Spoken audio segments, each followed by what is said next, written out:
saya Regina Uliana Sirait dengan NPM 2151073. Perkenalkan, nama saya Pinta Wulihuta Gaul dengan NPM 2151121. Perkenalkan, nama saya Rismoli, NPM 2151072. Perkenalkan, nama saya Akita Sari dengan NPM 2151101. Perkenalkan, nama saya Hari Prasetya Martam Panjaitan dan NPM 2151094.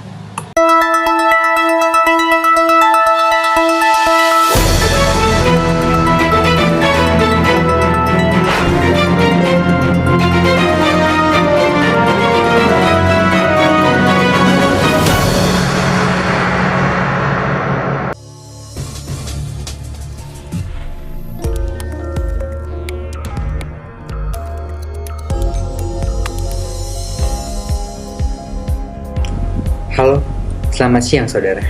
Bagaimanakah kabar Anda hari ini? Semoga semuanya tetap sehat di tengah pandemi corona ini. Kembali lagi bersama saya, Hari Prasetya Martam Panjaitan di dalam Jurnal 1 Siang. Di sini saya bersama tim akan menjelaskan kepada saudara sekalian mengenai bagaimanakah perkembangan perbankan syariah di Indonesia. Seperti yang kita ketahui bahwa perbankan syariah merupakan salah satu sistem perekonomian yang berjalan di Indonesia yang sudah diatur di dalam undang-undang. Sebelum kita mengetahui lebih dalam bagaimana sih perkembangan syariah di Indonesia, ada baiknya kita mendengarkan terlebih dahulu tentang sejarah dari perbankan syariah ini sendiri. Dari sini saya akan beralih kepada rekan saya, yaitu saudari Regina, yang akan menjelaskan tentang bagaimana sejarah dari perbankan syariah. Baiklah, terima kasih kepada saudara Hari. Saya Regina Uliana Sirait di sini akan memaparkan secara singkat mengenai sejarah perbankan syariah di Indonesia. Di dalam sejarah perekonomian umat Islam, perbankan sudah dikenal sejak zaman Nabi Muhammad SAW. Adapun fungsi-fungsi tersendiri dari perbankan syariah ini, yaitu yang pertama, menerima titipan harta. Yang kedua, meminjamkan uang untuk keperluan makan dan keperluan usaha. Yang ketiga, melakukan pengiriman uang. Di Indonesia, perbankan syariah sudah dikenal sejak tahun 1990-an yang dipelopori oleh Bank Muamalat, serta telah mengeluarkan Undang-Undang Nomor 7 Tahun 1990 tentang perbankan yang menggunakan sistem bagi hasil. Perbankan syariah ini memiliki prinsip yang bersumber dari Al-Quran dan hadis yang menggunakan sistem bagi hasil. Bank Syariah juga telah resmi berdiri pada tanggal 1 Februari 2021 yang didirikan oleh pemerintah Indonesia dan tergabung dalam 3 bank, yaitu Bank Rakyat Indonesia atau BRI, Bank Negara Indonesia atau BNI, serta Bank Mandiri. Kini, perbankan syariah memiliki perkembangan yang sangat pesat dan ada banyak kegiatan usaha yang tidak bisa dilakukan oleh bank umumnya. Dan hal ini hanya bisa dilakukan oleh bank syariah saja. Contohnya seperti peminjaman penerbitan surat berharga, penitipan untuk kepentingan pihak lain, menjadi wali amanat yang diberikan, penyertaan modal, dan mendirikan juga mengurus dana pensiun penerbitan, melakukan penawaran, yang terakhir perdagangan surat berharga syariah dalam waktu yang lama. Sekian pemaparan dari saya mengenai sejarah perbankan syariah di Indonesia. Waktu selanjutnya saya akan kembalikan kepada rekan saya, saudara Hari.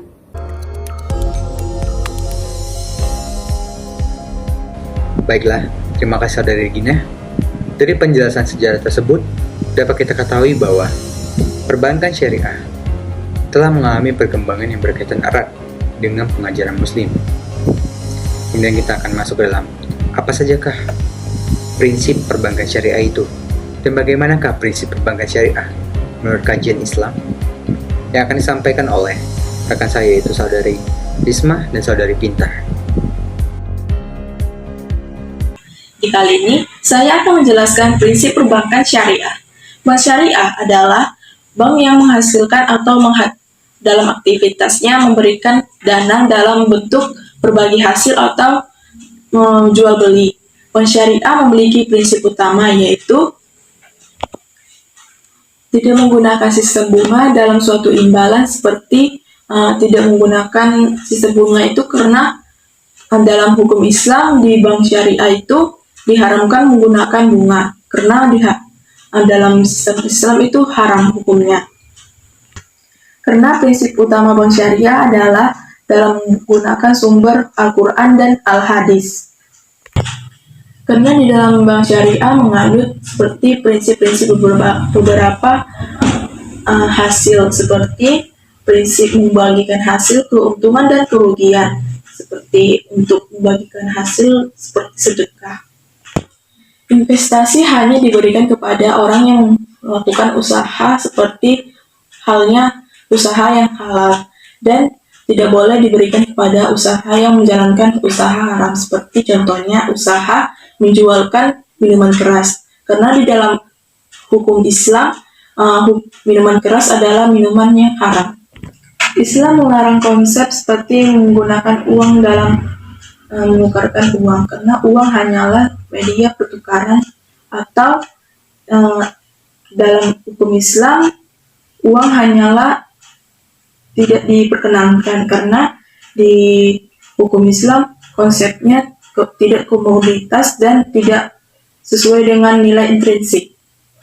Sekian dari hasil materi saya, terima kasih. Di sini saya akan menjelaskan tentang prinsip perbankan syariah menurut kajian Islam. Perbankan syariah adalah bank yang menjalankan kegiatan usaha berdasarkan prinsip syariah atau prinsip hukum Islam yang diatur dalam fatwa Majelis Ulama Indonesia, seperti prinsip keadilan, keseimbangan, kemaslahatan, universalisme, serta tidak mengandung grahar, masri, riba, zalim, dan objek yang haram. Selain itu, dalam Undang-Undang Nomor 21 Tahun 2008 tentang Perbankan Syariah juga mengamanahkan bank syariah untuk menjalankan fungsi sosial dengan menjalankan fungsi sosial seperti lembaga baitul mal, yaitu penerima dana yang berasal dari zakat, infak, sedekah, hibah, atau dana sosial lainnya dan menyalurkannya kepada pengelola nazir sesuai kehendak pemberi wakif. Prinsip utama bank syariah adalah hukum Islam yang bersumber dari Al-Quran dan Al-Hadis. Kegiatan bank syariah harus memperhatikan perintah dan larangan dalam Al-Quran dan Sunnah Rasul Muhammad SAW. Perbedaan utama antara bank umum dan bank syariah terletak pada sistem pemberian imbalan atau jasa dari dana. Dalam prinsip perbankan syariah juga tidak menghendaki adanya riba dan batil. Ada 3 prinsip ajaran Islam, yaitu 1. Akidah. Islam menitik beratkan pada kuasa Allah sebagai sumber iman dan menjadi sebuah pedoman utama dalam kehidupan di dunia maupun akhirat. Dan segala perbuatan manusia di bumi hanya untuk mendapatkan ridho Allah. Kedua, syariah. Hukum Islam yang hubungannya dengan Allah adalah hubungan satu manusia dengan manusia lainnya sebagai bentuk aktualisasi atas akidah dan keyakinannya. Ketiga, akhlak, yaitu tingkah laku perbuatan seorang muslim yang taat pada syariah juga pada akidah sebagai wujud ketaatan kepada Sang Pencipta.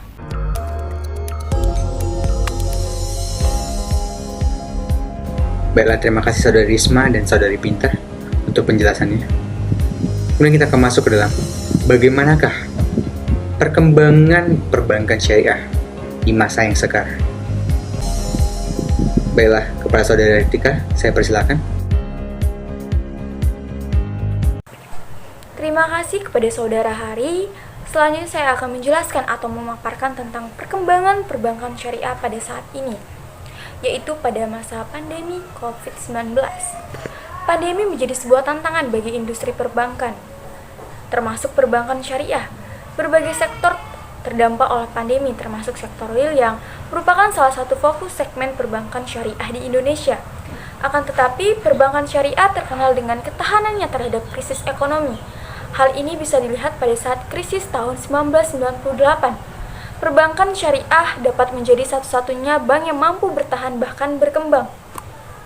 Sama halnya dengan krisis tahun 1998, Otoritas Jasa Keuangan atau OJK mengungkapkan kinerja perbankan syariah masih sangat baik selama masa pandemi tahun lalu.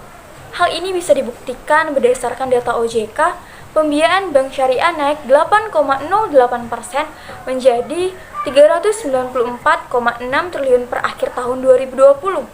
Sedangkan dana pihak ketiga mencapai 475,5 triliun, naik 11,80% secara tahunan.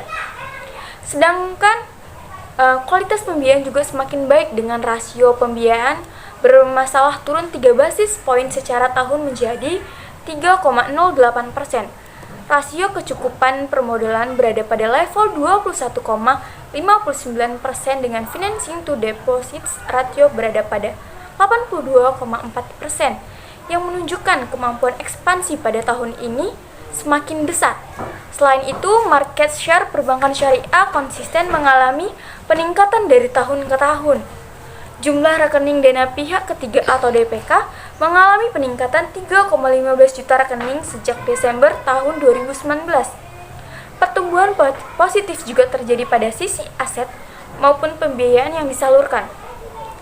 Apabila dibandingkan dengan perbankan konvensional, resiko yang dihadapi perbankan syariah sebenarnya tidak banyak berbeda dengan yang dihadapi perbankan konvensional.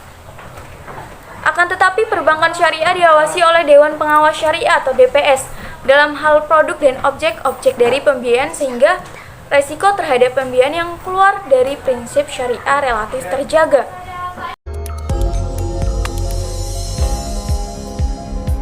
Baiklah, penjelasan tadi merupakan penutup dari perjumpaan kita pada siang hari ini. Di sini saya, Hari Prasetya Martama Panjaitan, pamit undur diri. Selamat siang.